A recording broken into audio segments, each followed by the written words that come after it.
మహిళలు వ్యాపార రంగంలో రాణించాలన్నారు మంత్రి వివేక్ వెంకటస్వామి. దుబ్బాకలో పర్యటించారు మినిస్టర్. మహిళా శక్తి చీరల పంపిణీ కార్యక్రమంలో పాల్గొన్నారు. రాజశేఖర రెడ్డి పావలా వడ్డీ రుణాలు ఇస్తే రేవంత్ రెడ్డి సున్నా వడ్డీ రుణాలు ఇస్తున్నారని చెప్పారు. ఇప్పటికే 6,000 కోట్లు దుబ్బాకలో సున్నా వడ్డీ రుణాలు తీసుకున్నారని చెప్పారు. రాష్ట్ర వ్యాప్తంగా 17 లక్షల ఇండ్లు కట్టాలని ప్రభుత్వం లక్ష్యం పెట్టుకుందని చెప్పారు. మా నాన్నగారు నాకు మెడిసిన్ చదువుకున్న తర్వాత 5 లక్షల రూపాయలు ఇచ్చి అరే నువ్వు పోయి ఏదో ఈ బిజినెస్ చేయమని చెప్పి ఆయన నాకు ఫ్రీడమ్ ఇచ్చిండు, అంటే స్వేచ్ఛ ఇచ్చిండు. నేను దాన్ని ఈరోజు మా బిజినెస్ అన్ని కూడా కలుపుకొని మంచిగా 2,000 కోట్ల వరకు మా బిజినెస్ నడుస్తుంది అన్నమాట. అంటే ఎందుకు అయింది అది? బ్యాంకర్కి నేను ఎందుకు చెప్తున్నా అంటే ఈ స్టోరీ, నేను ఇప్పటి వరకు ఈ 40 సంవత్సరాలలో ఒక్క రోజు కూడా ఇంట్రెస్ట్ అయినా కానీ లోన్ అయినా కానీ ఎక్కడ కూడా బ్యాంకర్కి ఒక 1 డే డిలే కూడా కాలేదు. మా కంపెనీలో స్ట్రైక్ అయినప్పుడు కూడా నేను మా ప్రోడక్ట్ అమ్మి బ్యాంకర్కి కట్టేసిన పైసలు. అయితే దీంట్లో ఇంపార్టెంట్ ఏంటంటే మనము బ్యాంక్ నుంచి లోన్ తీసుకున్నప్పుడు ఆ బ్యాంక్ లోన్ కట్టినప్పుడే మనము సక్సెస్ అన్నమాట. సక్సెస్ అయ్యి ఇంకా ఎక్కువ తీసుకొని ఇప్పుడు ఈ రోజు నేను ఎక్కడైనా పోయి నాకు ఈ లోన్ కావాలంటే ఇమ్మీడియట్లీ ఇచ్చేస్తారు. ఎందుకంటే నేను ఇప్పటివరకు ఎప్పుడు కూడా డిఫాల్ట్ చేయలేదని.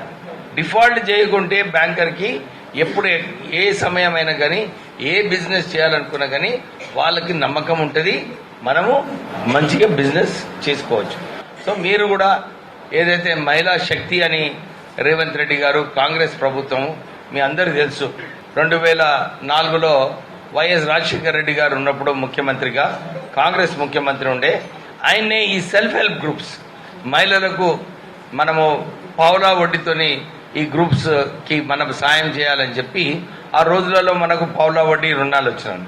చాలా మంది గుర్తు లేదనుకుంటా, ఎందుకంటే దే ఆర్ ఆల్ యంగ్ మీరందరూ కూడా. కానీ ఇదే ఆలోచనతోని రేవంత్ రెడ్డి గారు మళ్ళొకసారి మనం ప్రారంభిస్తాము, మనం వడ్డీ లేని రుణాలు మనం మా సెల్ఫ్ హెల్ప్ గ్రూప్స్కి ఇద్దామని చెప్పి ఈ కార్యక్రమం ప్రారంభించారు.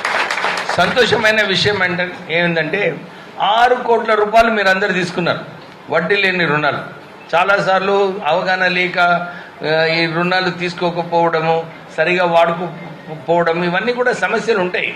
కానీ మీరు డుబ్బాక్లా 6 కోట్ల రూపాయలు రుణాలు తీసుకొని ఇంత చక్కగా మీరు వాడుకున్నారంటే మీ అందరికీ కూడా గట్టిగా చప్పట్లతోనే అభినందనలు చెప్పాలి.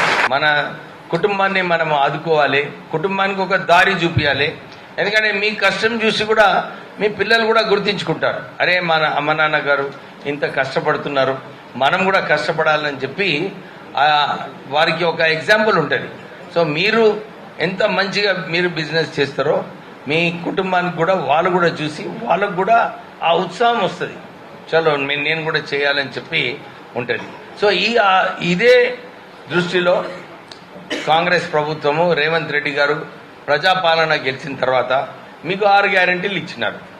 ఆ గ్యారెంటీలతో పాటు మనకు మొన్న సన్న బియ్యం కూడా ఇవ్వడం జరిగింది. ఖజానా ఖాళీ ఉన్నప్పటికీ కూడా లేదు, మన తెలంగాణ ప్రజలందరూ కూడా మంచిగా భోజనం చేయాలి అని చెప్పి 12,000 కోట్ల రూపాయలు ఖర్చు పెట్టినా కానీ మీ అందరికీ సన్న బియ్యం ఇవ్వడం జరుగుతుంది. అంతేకాదు సన్న బియ్యం ఇచ్చిండ్రు, కానీ ఇల్లు ఇవ్వాలి కదా, ఇల్లు ఇవ్వకుండా ఏం లాభం? అందరికీ ఉంటుంది, సొంత ఇంటి కళ ఉంటుంది.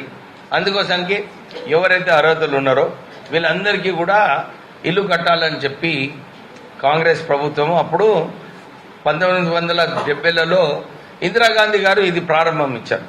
ఇప్పుడు కూడా గుర్తు చేసుకుంటారు అందరూ ఇందిరమ్మ ఇల్లులు అని చెప్పి. ఎందుకు పెట్టిండు రేవంత్ రెడ్డి గారు ఈ ఇల్లులకు ఇందిరమ్మ పేరు? ఎందుకంటే ఆయన ప్రధానమంత్రి ఉన్నప్పుడు అప్పుడు ప్రారంభించింది పేద ప్రజలకు భూమి ఇవ్వడంలో, ఇల్లులు కట్టించడంలో ఇందిరమ్మ ఇల్లులు అని చెప్పి ఆ రోజులలో ఆ పేరు రావడం జరిగింది. అదే పేరు కొనసాగాలని చెప్పి ఆయన బర్త్డే ఉండే కదా మొన్న 19వ తారీఖు నాడు.